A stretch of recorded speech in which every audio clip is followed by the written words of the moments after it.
Hey guys, it's me Soda. Welcome back to another video. It's been a long time since I've done a Q&A video on my channel, but I thought it's about time we finally do one. So I asked you guys on Instagram to ask me some questions and I'll answer them in this video. Questions related to my pets or related to me. And also I did recently just drop some new merch on my merch store. We got a new XL design and a women want me, fish also want me design, which I kind of made in relation to my last video.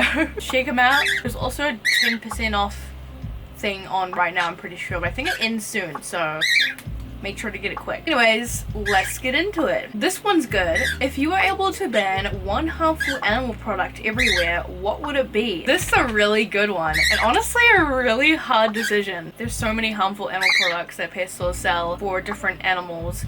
The first thing that comes to mind is the Happy Hut things for birds, those little fabric happy huts. I've talked a lot about why they're bad. Basically, to sum it up, they make birds very hormonal and aggressive because they get frustrated, and also many birds have died from chewing the fibers from happy huts or getting tangled in the material they're made out of. So that's one of the things that comes to mind. Other things that come to mind is mirror toys for birds, because I just see that very commonly used as well, which is also like just causes like permanent issues with your bird. They become obsessed with it and also hormonally aggressive with mirrors. I would know because one of my birds, my rescue cockatiel Tofu, he was housed with a mirror and he has a really bad mirror obsession now, so I have to try and hide everything that like can cause any kind of reflection, or otherwise he obsesses over it. But then also fish bowls of course come to mind. They're already banned in my country and a lot of countries, but they're still like big in America and stuff, so I can't choose one, okay? That's all my choices that come to mind, but there's more things like hamster balls, shitty hamster cages. There's so many things I wish we could ban, but for now, best we can do is spread awareness about them. That's what I'm trying to do. When did you first start getting into animals? This question's always kind of funny to me because like I've always been into animals. It's just always been my life, you know? And I always get surprised when like people aren't like that. Since I was born, we've had pets. I've grown up with all kinds of pets. My whole family are animal people. But it wasn't until I was about 16, 17 is when I started to get even more into it and started doing research on like fish and stuff, because most of my animals I had growing up were obviously like family animals, not just mine. But then like when I was that age, I got into like wanting to own a lot of pets for myself. You know what I mean? I wanted to be like a vet when I was a kid, or like someone who works at a zoo or something. But now I don't really think I could be a vet, to be honest, because I get too attached to animals and I'm very squeamish. You know, I don't like gory stuff. I fainted when my fiance's nose was bleeding, so I don't think I would do well as a vet. I'm embarrassed about that, by the way. Anyways, do you plan on getting another cockatiel or bird in the future? Also, the person who asked this one is called Tofu the Cockatiel. Tofu, did you ask me this question? I don't get an Instagram account. Hey Tofu. This is actually something I've been asked. Now I have actually been asked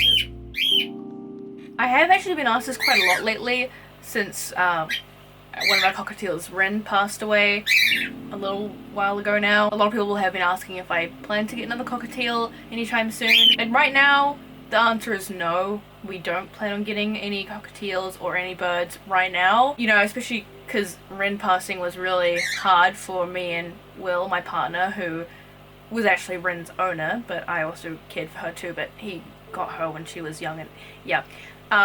It was really hard for us, because she was so young, and that was his first, like, parent as well, and it was really hard for him. So right now, we just don't feel we're ready, because we also, obviously, as you guys know, if you've been watching my videos, we're also having issues with Tofu and his tumor, so we also worry that he might not be with us for that much longer. Probably kind of put us off a little bit, and you know, you do everything right in their care and still they just randomly get like sick or whatever. So yeah, it just kind of sucks, you know. We had 3 cockatiels, now we have 2, and Tofu's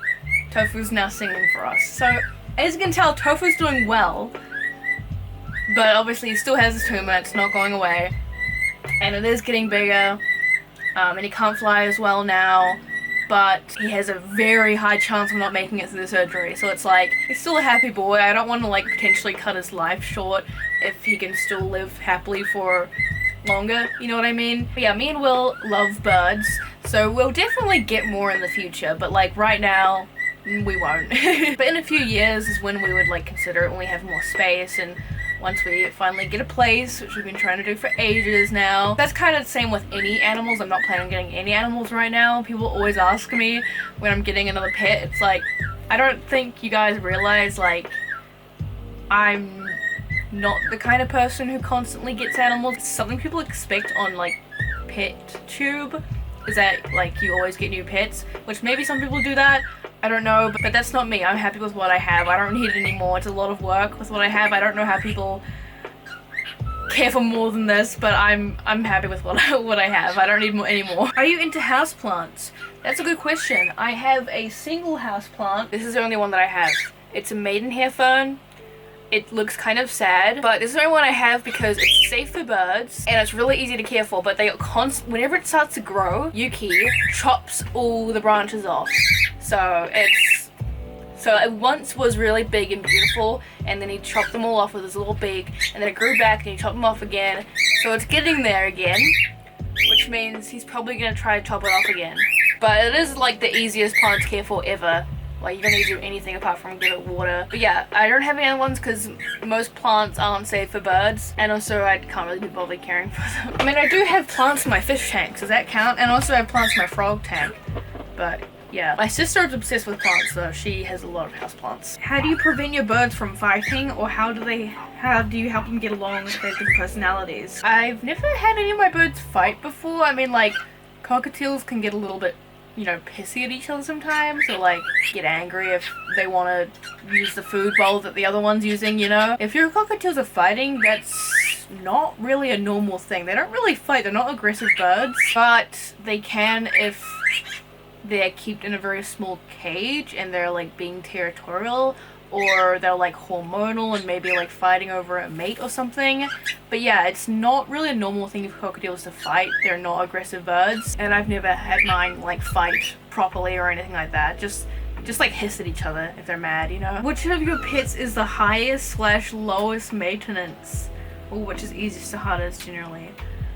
Oh god, I never even thought about that. I don't even think I would consider my dog to be the highest maintenance because he's pretty easy. This is a hard one. I don't know. I wouldn't really consider my birds either. I don't know. Maybe my fish? Honestly, I think my fish might be the highest maintenance. But that's only because cleaning takes longer for my fish. You know, do water changes every week and stuff, which takes a bit longer than it does to clean my other animals. But I wouldn't even really consider that high maintenance. You know, that's just normal maintenance. So I don't really know. But my lowest maintenance pet would be probably my newts. But yeah, but that can also depend on the person, you know. Even if like I find animals high maintenance or low maintenance, doesn't mean that someone else would find the same animals high or low maintenance, you know. So yeah, I don't really know how to answer that one, but that's... My birds are being so loud today. What is going on? When did you first get into fish keeping, and what were any mistakes that you made? This is a good question. Well, I had fish when I was super young, but I was like, I don't know, 5 or something. So it was my parents caring for them. And they were not cared for very well. I've talked about that before. I've talked about, like, I made a whole video on my pet care mistakes. I talked about that fish tank that we had. But when I actually started getting into fish keeping myself was, I don't remember what year it is, but I'll put it, because I do have it like on Instagram. Like, I always really wanted fish as a kid. I wanted like a fish tank in my room. My parents never let me, which is probably a good thing. But when I got older, I finally wanted to get my own fish. So I got like a 20-liter fish tank. And it came with like a filter and stuff. And I thought I could get a goldfish, because of course I did. And then I learned pretty quickly that I couldn't. Pesla told me that it was too small for a goldfish. So thankfully I listened to them and didn't get a goldfish. But they told me like I should, you know, cycle my fish tank. Obviously I didn't know about that. And I need to make sure my tank cycled and bring my water into the pet store to get it tested before I can buy any fish. I didn't really get it.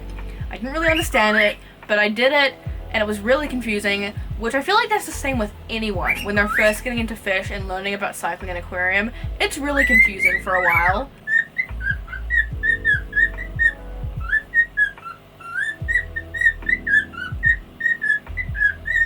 What are you trying to even sing?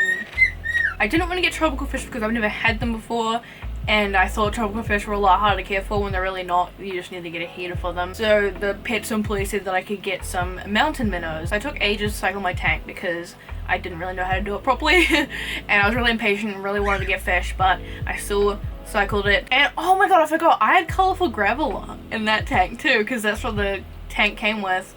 Wow. I got my minnows. I think I got like 5 of them. And oh, I actually really miss minnows. They're actually like really cool fish. I had them for ages too. And then I think my goldfish ate them when I eventually got goldfish. Minnows are super hardy fish. But eventually I got my big goldfish tank and I put my minnows in there. And I think they all got eaten by my goldfish. Yeah. So it's a bit of a shame because I love those minnows. Even like they breed really easily too, so I have lots of babies from them as well. Minnows are so cool. I think they're really underrated fish. Like they're kind of plain, I guess, but they like flare their fins out and stuff, and it's really cool. I want to get minnows again one day. Like I've seen people keep minnows with goldfish without the goldfish eating them, but I don't know how they do it. I think you need like lots of hiding places. And do you ever get burnt out from taking care of your pets so often? I mean, I get burnt out from YouTube, but I wouldn't say I get it from my pets. I enjoy taking care of my pets. It's kind of therapeutic sometimes, like cleaning enclosures. But I mean, it can get overwhelming sometimes, definitely. Like anything can, I guess. But usually, it's not my pets. Usually, it's just YouTube. You know, I've been doing YouTube for like 10 years. So I get burnt out quite a lot, and I don't talk about it, and I have kind of been feeling it a lot this year, not gonna lie. I don't know, I don't like to complain about YouTube being my job because like it's a really good job to have most of the time, and it's, you know, it's a bit unstable, unpredictable sometimes. Like I don't know how people always have video ideas because it's really hard coming up with video ideas, honestly. Maybe it's just because I've been doing it for so long and I'm kind of over it.